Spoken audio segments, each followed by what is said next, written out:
मित्रांनो, मराठवाड्यातल्या एका छोट्या गावातला तरुण मुलगा, वय जेमतेम 22-23 वर्ष, आपल्या म्हाताऱ्या आई वडिलांचा हात सोडून शेतातली माती सोडून पुण्याच्या दिशेने निघतो. खिशात जेमतेम काही हजार रुपये, डोक्यात एकच स्वप्न, कुठेतरी एक नोकरी मिळेल आणि घरी 4 पैसे पाठवता येतील. हा तरुण चाकणच्या एका खोलीत 6 जणांसोबत राहतो. हिंजवाडीच्या ट्रॅफिक मध्ये रोज 2-3 तास अडकतो आणि वर्षानुवर्ष हेच आयुष्य जगतोय. मराठवाड्यातल्या हजारो घरांची हीच कहाणी आहे. पण आता प्रश्न असा आहे की जर हाच तरुण आपल्या गावाजवळ, आपल्याच मराठवाड्यात, आपल्याच मातीत एका मोठ्या कंपनीत नोकरी मिळू शकला तर? हा प्रश्न आज केवळ स्वप्न राहिलेलं नाही, तर सरकारच्या एका महाप्रकल्पामुळे तो प्रत्यक्षात उतरण्याच्या मार्गावर आहे.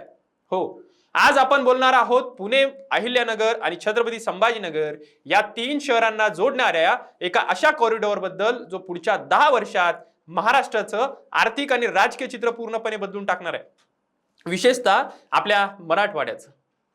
त्यामुळे हा व्हिडिओ शेवटपर्यंत नक्की बघा, कारण यात फक्त रस्त्याची गोष्ट नाहीये, तर मराठवाड्याच्या भवितव्याची गोष्ट आहे. नमस्कार, मी आपल्या सर्वांचा मित्र अक्षय ताटे आणि आपण बघतायत सत्य पे सत्ता.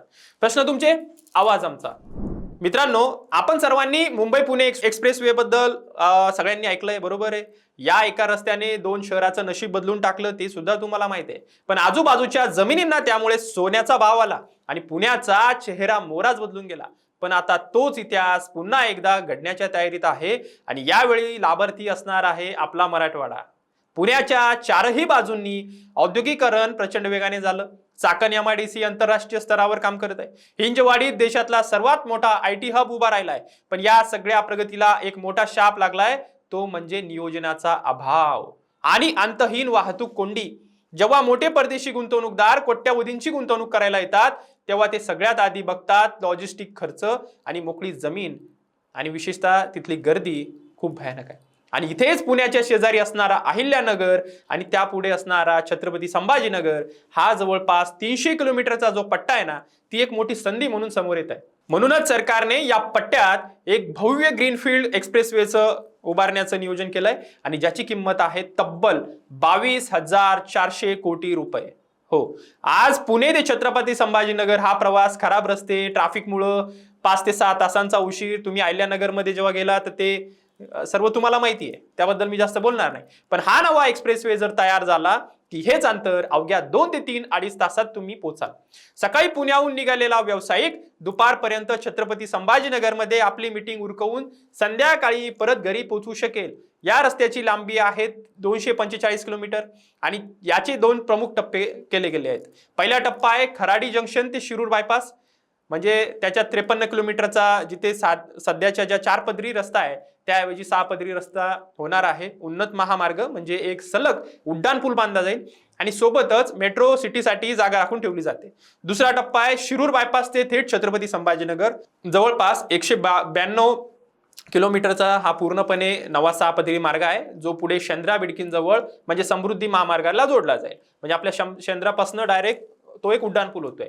आणि इथे राजकीय आणि सामाजिक समीकरण सुद्धा समजून घेणं खूप महत्वाचं आहे बरं का. मित्रांनो, आता इथे राजकीय आणि सामाजिक थोडंसं हे पण समजून घेणं महत्वाचं आहे. यामुळे काय फायदा होणार आहे, तर हा कॉरिडॉर केवळ रस्ताच नाहीये, तर पुणे, अहिल्यानगर आणि छत्रपती संभाजीनगर संरक्षण कॉरिडॉरचाही भाग आहे, जो राज्यातील 3 प्रमुख संरक्षण आणि अवकाश उत्पादन कॉरिडॉर पैकी एक आहे. म्हणजे इथे केवळ रस्ते बांधकाम नाहीये, तर संरक्षण उत्पादन क्षेत्रातील मोठी गुंतवणूक आणि रोजगार निर्मिती अपेक्षित आहे. कारण छत्रपती संभाजीनगर, अहिल्यानगर आणि पुण्यात आपल्याला माहिती आहे जे आर्मी आहे त्याचं कॅम्प सुद्धा आहे. त्यामुळे सूत्रांनुसार अशा प्रकल्पांपैकी राजकीय श्रेय घेण्याची चढावड नेहमीच सुरू असते आणि या प्रकल्पातही त्याला अपवाद नाहीये. पण खरा प्रश्न हा आहे की या प्रकल्पाचा फायदा शेवटी कोणाला होणार आहे? केवळ मोठ्या कंपन्यांना की जमीन दलालांना, की खऱ्या अर्थाने बीड, जालना, अहिल्यानगर आणि संभाजीनगरच्या जे ग्रामीण भागातले तरुण आहेत किंवा शेतकरी आहेत त्यांना होणार आहे का?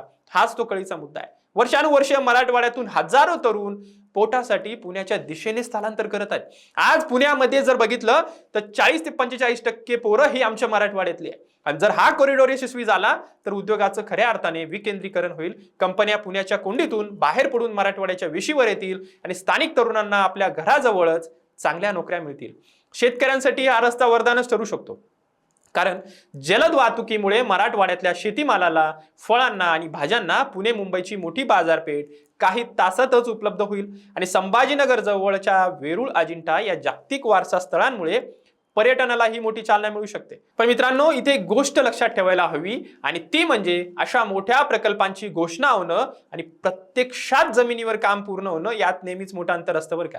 भूसंपादनाची प्रक्रिया, शेतकऱ्यांना योग्य मोबदला मिळणं, राजकीय इच्छाशक्ती टिकून राहणं, त्याच्यात श्रेय वाटप, त्याच्यात कमिशन, त्या भानगडी तुम्हाला माहिती आहे, किंवा प्रशासकीय गतीने काम पूर्ण होणं खूप मोठी चॅलेंज आहे. या सगळ्या गोष्टींवर या प्रकल्पाचं भवितव्य अवलंबून असतं. आरोप आहे की अनेकदा अशा प्रकल्पांचं श्रेय घेण्यासाठीच घोषणा मोठ्या केल्या जातात, वाद होतात राजकीय श्रेयांमध्ये, पण प्रत्यक्ष अंमलबजावणीची गती काय असते नसतेच.